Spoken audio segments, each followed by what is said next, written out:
Let me ask you something. When was the last time someone called you? Not to ask for anything, not to drop a problem in your lap, but just to say, "Hey, I was thinking about you. How are you doing?"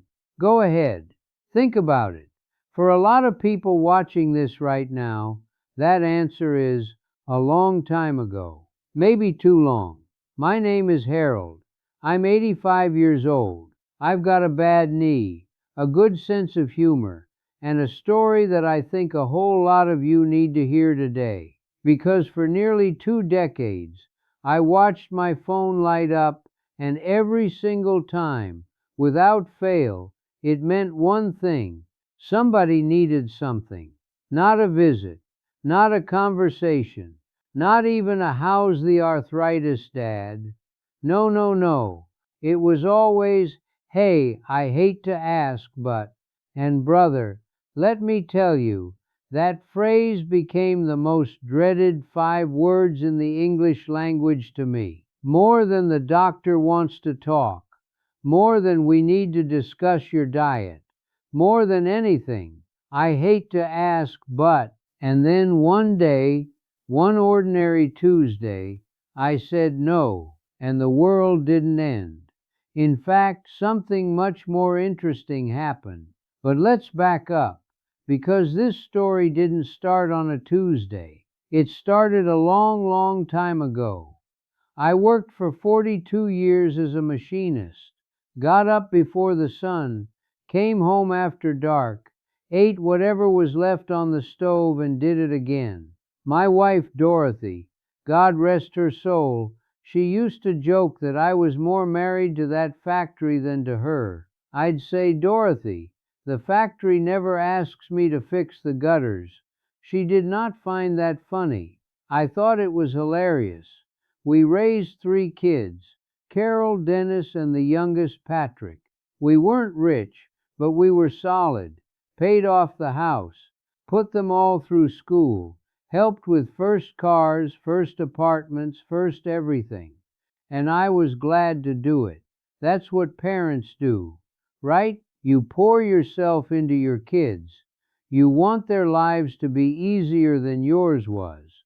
You want them to have more, do more, be more. So I gave and gave and gave some more. Dorothy passed 11 years ago, and I won't lie to you, those first couple of years I was in a fog. I didn't really notice what was happening around me. I was just surviving, getting through the days, but somewhere around year 3 of being alone, I started to notice a pattern. The kids called on birthdays, mine and theirs. They called on holidays, when they needed to know what time dinner was, and they called when they needed money. That was it. Carol needed help with her car loan. Dennis needed a little something to cover his kids' tuition. Just a bridge loan. "Dad, I'll pay you back." Patrick, bless his heart, Patrick always had a business idea. Always. Every 3 months, a new one. The candle company, the food truck, the drone photography business that lasted about as long as a sneeze. And every single time, I helped. Because that's what you do. That's your family. But here's the thing nobody tells you about being the family bank. It doesn't just cost you money. It costs you something else, something harder to replace. It costs you your sense of self. Little by little, year by year, you start to feel less like a person and more like a resource, a line item, a number they call when the math doesn't add up. I remember one Christmas, I'd driven 2 hours to Carol's house in the winter with my bad knee, brought gifts for the grandkids, brought a pie Dorothy used to make. I'd spent 3 hours on that pie. 3 hours. It came out a little lopsided, but it tasted right. Nobody touched the pie. Carol spent most of dinner on her phone. Dennis fell asleep in the recliner by 7 o'clock. Patrick showed up late, sat next to me, made small talk for about 4 minutes, and then leaned in and said, and I quote, "I hate to ask, but Dad, I've been looking at this investment opportunity. I looked at that lopsided pie sitting on the counter, and I thought, is this it? Is this what 42 years of work and sacrifice looks like?" I drove home alone that night, and I just sat in the driveway for a while. That was the beginning. Now, I want to be fair here. My kids aren't bad people. I want to make that clear. They're not villains. There's no dramatic music, nobody twirling a mustache. They just got comfortable. You know how it is. When something's always been there, you stop thinking about it. You stop appreciating it. It's like the light switch on your wall. You don't think about electricity until the power goes out. I had become the electricity. And you know what happens when you're always available, always saying yes, always there to catch the fall. People stop being careful. They stop building their own nets. Why would they? There's already one there. Dad's there. I had accidentally trained my own children to need me in the worst possible way. So, the Tuesday. It was a regular Tuesday in March. Patrick called. I saw his name on the screen, and I'll be honest, there was a little knot in my stomach, because by then I always had a little knot. He said the usual things first. "How's the knee, Dad?" "Cold enough for you, Dad." Real quick, though. He got there real quick. I hate to ask, but I'm in a bit of a spot, and something happened that had never happened before. I heard myself say, "I can't help this time, Patrick."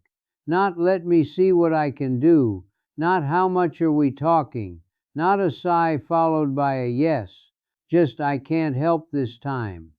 There was this long silence, and then he said "what?" like I'd said it in a foreign language. "I can't help this time." I said again, "I love you, but I can't." He got off the phone pretty quickly after that, and I sat there in my kitchen, heart pounding like I'd just run a race. My hands were actually shaking a little, but underneath all that nervousness was something I hadn't felt in years. Relief. Pure, clean, quiet relief. Now, did Patrick call back angry? Yes, a little. Did Dennis call to check in, which really meant to find out what was going on with me? Also yes. Did Carol suggest very gently that maybe I was getting confused in my old age? Of course she did. But here's what else happened. About 3 weeks later, Patrick called again. No ask. No, I hate to ask, but he just called. Said he'd figured out the situation himself. It wasn't as bad as he thought. And he paused here. He said, "I feel kind of dumb for how much I've been leaning on you, Dad." I almost fell out of my chair. And then he asked about my knee. For real asked. Not as a warm-up to something else. He just asked. We talked for 45 minutes. 45 minutes? I don't think we'd talked for 45 minutes in 15 years. Here's what I've learned at 85 that I wish I'd understood at 55. Saying no is not the same as saying I don't love you. In fact, sometimes saying no is the love. It's the harder love. The kind that trusts your kids enough to let them struggle a little, to let them figure it out, to respect them as adults instead of treating them like they'll fall apart without you. When you always say yes, you're not just helping, you're also quietly saying, "I don't think you can handle this without me." And people feel that, even if they never say so. The other thing I've learned, loneliness doesn't always look like what you expect. I lived in a house full of noise and family dinners and grandkids running around, and I was one of the loneliest people I knew because none of that connection was real. It was transactional. It was me performing a function. Real connection is somebody calling you on a random Wednesday just to tell you a stupid joke they heard. Real connection is your daughter sending you a photo of something that reminded her of you, not because she needs anything, just because she saw it and thought of you. I get more of that now than I ever did before. Not from all three of them, not perfectly, but more if you are somewhere in this story. If you recognized yourself, whether you're the parent or the child. I just want to say this. It's not too late. If you're the parent who's been giving and giving and running on empty, you are allowed to have limits. You earn that right. Your love is not measured by how much you hand over. You can say no and still be a wonderful parent. And if you're the child who maybe, just maybe, has been dialing that number a little too often for the wrong reasons, go call your mom or your dad right now. Not to ask for anything, just to talk, just to be their kid for a little while, not their problem to solve. Trust me, it'll mean more than you know. I'm 85. My knee hurts most mornings. I eat dinner at 4:30 because I genuinely want to, and I have no apologies about that. I talk to my plants. I watch old westerns. I take walks when the weather's decent, and my phone rings now, sometimes just because someone was thinking about me. That lopsided pie, I made another one last Thanksgiving. Patrick ate 2 slices, didn't say a word, just looked at me and nodded like it was the best thing he'd ever had.